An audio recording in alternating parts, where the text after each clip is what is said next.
ખાસ ખાસ ખાસ સાંભળજો એવી તમને મારી નમ્ર અપીલ છે. ફેમિલીમાં સંયુક્તમાં ભાનુબેન દિલીપભાઈ ફળદુ ટીવીમાં સર્ચ કરજો એટલે તમે જોઈન્ટ ફેમિલીમાં સાંભળી શકશો.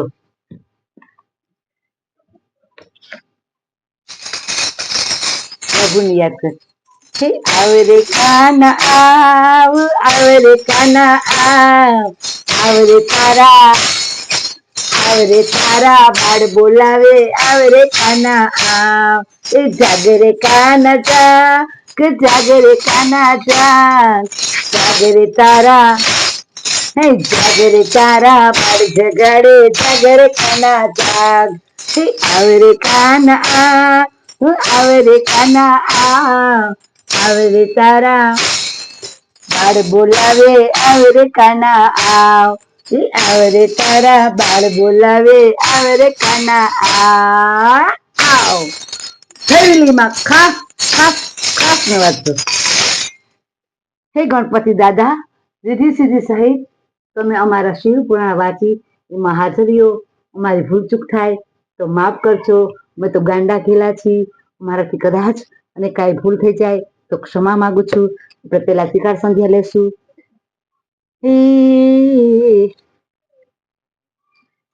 આઠમાનો બીજો ભાગ આવ્યા છે આપણે. તમારા બાળકોને તમે ખાસ ને ખાસ વચાવજો વિકાર સંધ્યા. સવારે ઉઠતા બપોરે જમતા સાંજે સૂતા સાથે ફેમિલીમાં વાંચો. એથી કરી તમારા બાળકોને સારા વિચાર અને કેન્દ્રમાં જાજો દાદાના. તમારા બાળકોને પણ બાળ સંસ્કાર કેન્દ્રમાં મોકલજો. એથી કરીને અત્યારની જે જનરેટર છે એવી આપણી પ્રજા ના થાય, એને સારા વિચાર મળે અને સારા સંસ્કાર મળે.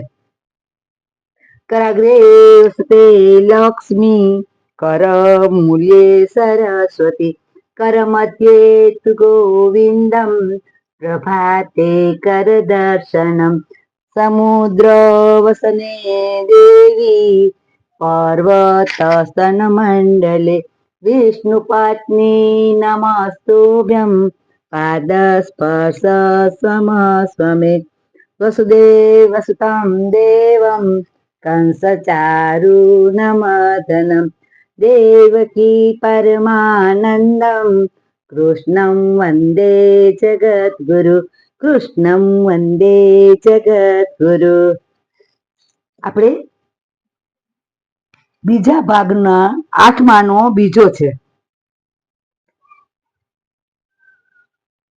બીજા ભાગનો આઠમાનો બીજો આવ્યા છે.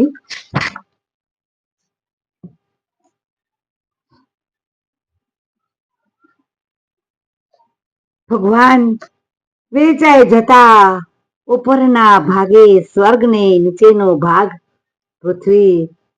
ઉપરનો ભાગ સ્વર્ગ અને નીચેનો ભાગ પૃથ્વી તરફ વસવા લાગ્યો હતો, જેમાંથી પ્રગટ થયેલા શંકર જે બધા જ લોકની પ્રગટ થયેલ શંકર તે બધા જ લોકની રચના કરી અને રહેલા તે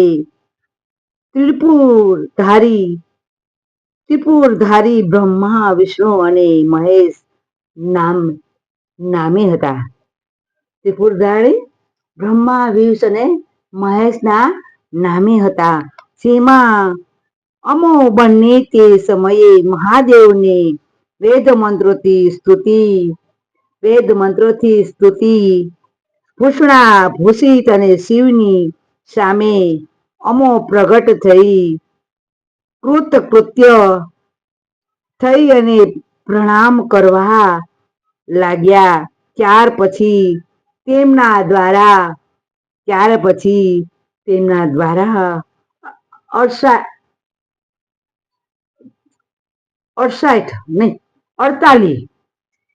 અક્ષરવાળા ગાયત્રી મંત્રો 48 અક્ષરવાળા ગાયત્રી મંત્રો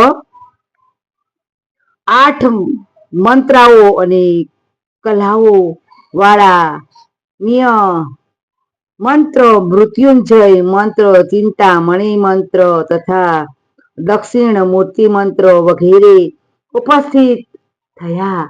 આ બધા જ મંત્રો ઉપસ્થિત થયા અને થયા હતા. વિષ્ણુ અને 2 બ્રહ્માએ 5 મંત્રોના અપનાવી વરદાયક સાબ્યો અપનાવી વરદાયક સાબ્યો સદા શિવની સ્તુતિ કરવાનો પ્રારંભ કર્યો. સદા સ્તુતિ કરવાનો પ્રારંભ કર્યો. 48 અક્ષર વાળો ગાયત્રી મંત્ર ને તે રુદ્ર મંત્ર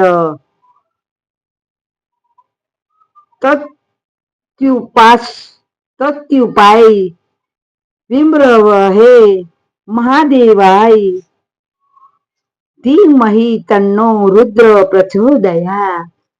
મહાદેવાય ધીમહિ તન્નો રુદ્ર પ્રચોદયા. આ મંત્ર ભણવો, આ મંત્ર રોજ ભણવો હતો અને આમ કળા અને વર્ણ સ્વરૂપ 4 વેદ રૂપ અને ઈશાન ઈશ્વરોના ગુરુ ગરુડ પંચરત્ન ગરુડ પુરાતન પુરુષ નામવાળા પુરાતન પુરુષ નામવાળા અઘોર હૃદય વાળા, અઘોર એટલે કરુણ હૃદય વાળા મનોહર મહાદેવની અંતકરણથી, મહાદેવની અંતકરણથી અમે અને વિષ્ણુ બંનેએ પ્રિય વાણી વડે સ્તુતિ કરી. જો બંને વાણી વડે સ્તુતિ કરી. જો કેવું સરસ કહે છે ભગવાન. મનોહર મહાદેવ અંતકરણથી કેના અંત ભાવથી અને અમે એને વિષ્ણુ બંનેએ પ્રિય વાણી વડે સ્તુતિ કરી.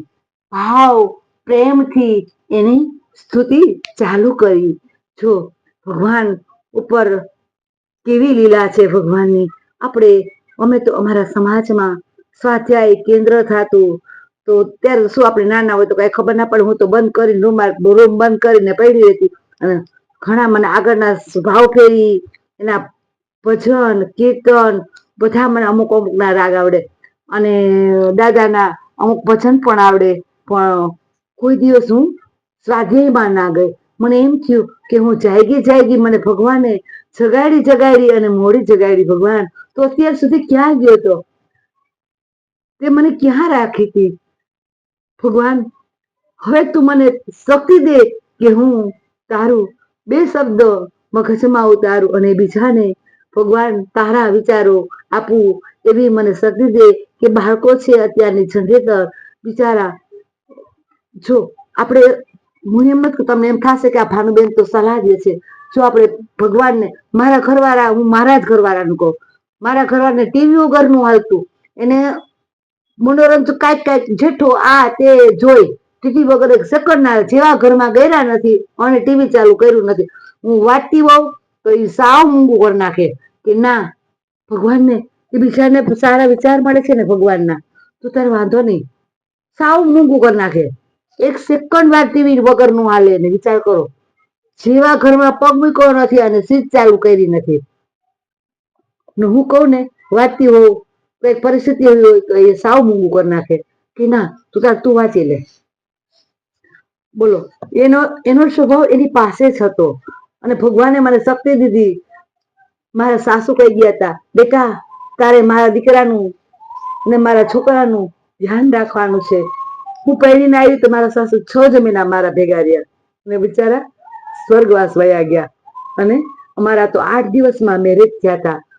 તો અમે કઈ રીતે, અત્યારની જનરેટર તો જોવા જાય, દીકરીઓ હા પાડે, દીકરા હા પાડે તો જ કરી શકે, નકર કરી ના શકે. અમે તો મા બાપ સામે બોલી પણ ના શકતા. આવી પરિસ્થિતિ હતી કે મા બાપને એમ પણ ના કહી શકે હા ગમે છે કે ના ગમે.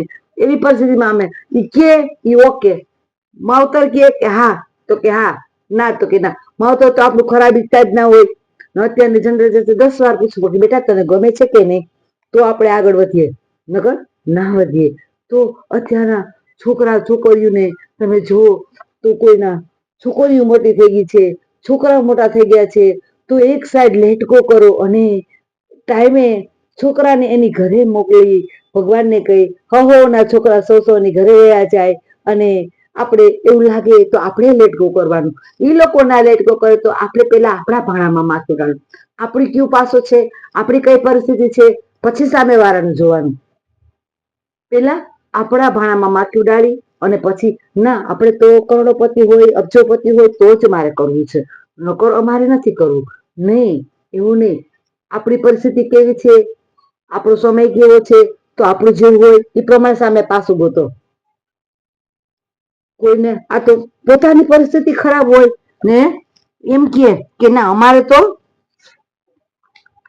અબજોપતિ હોય સારું હોય તો જ અમારે કરવું છે, નકર નથી કરવું. નહીં, એવું નહીં.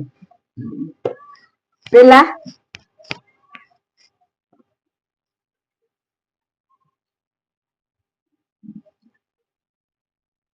બધા જય શ્રી કૃષ્ણ. મારી ભૂલ ચૂક થાય તો માફી માંગુ છું. તો બાળકોને આપણે સારા વિચાર આપશું, સારા સંસ્કાર આપશું. કેન્દ્રમાં લઈ જાજો, દાદાની કેસેટ સંભળાવજો. કેન્દ્રમાં જાઓ દાદાની કેસેટમાં તો એને સાથે લઈ જાજો એવી મારી અપીલ છે તમને બધાને. મારા જય શ્રી કૃષ્ણ, જય માતાજી. તમે લાઈક ના કરો તો કાંઈ, શેર ના કરો તો કાંઈ, સબસ્ક્રાઈબ ના કરો તો કાંઈ, તમે ફેમિલીમાં ખાસ ને ખાસ સાંભળો એવી મારી અપીલ છે.